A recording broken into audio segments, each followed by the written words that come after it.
Hello friends, welcome back to my YouTube channel. दोस्तों, अगर आप भी खांसी की समस्या से परेशान हैं, लगातार आपको खांसी चल रही है और दवाई इस्तेमाल करने से भी खांसी ठीक नहीं हो रही है, तो आज की इस वीडियो में हम जानेंगे ऐसी सिरप के बारे में जिसका यूज करते ही खांसी बिल्कुल ठीक हो जाएगी।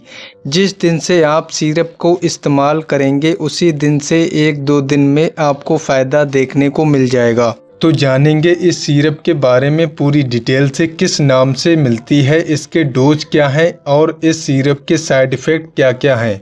सारा कुछ इस वीडियो में हम कंप्लीट बात करेंगे। आइए पहले खांसी के लक्षण के बारे में जान लेते हैं।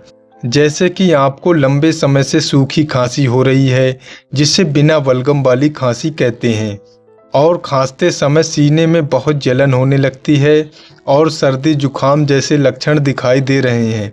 ये सारे लक्षण अगर आपको दिखाई दे रहे हैं तो इस वीडियो को कंप्लीट देखिएगा। सूखी खांसी क्यों होती है, इसके कारण के बारे में जान लेते हैं। जैसे कि एलर्जी की वजह से आपको सूखी खांसी हो सकती है, पॉल्यूशन डस्ट की वजह से सूखी खांसी हो सकती है, बैक्टीरियल इन्फेक्शन की वजह से सूखी खांसी हो सकती है, वायरल इन्फेक्शन की वजह से सूखी खांसी हो सकती है। पहले जो ड्राई कफ में जो सिरप यूज होती है उनके साल्ट के बारे में जान लेते हैं।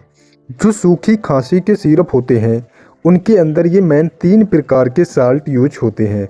पहला जो साल्ट होता है डेक्स्ट्रोमेथोर्फेन होता है, एंड दूसरा साल्ट क्लोरोफेनिरामाइन होता है, एंड तीसरा साल्ट जो होता है वह फिनाइलेफेरिन होता है।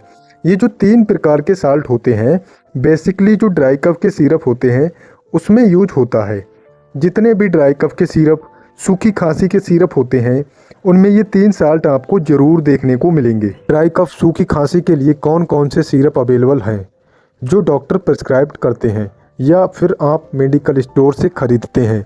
जितने भी ड्राई कफ सिरप होते हैं उनमें मोस्टली ये 3 प्रकार के साल्ट आपको ज़रूर देखने को मिलते हैं। Thank you for watching this video informative लगी हो तो लाइक करें, सब्सक्राइब करें और कमेंट करके बताएं नेक्स्ट वीडियो किस टॉपिक पर चाहिए। Thank you.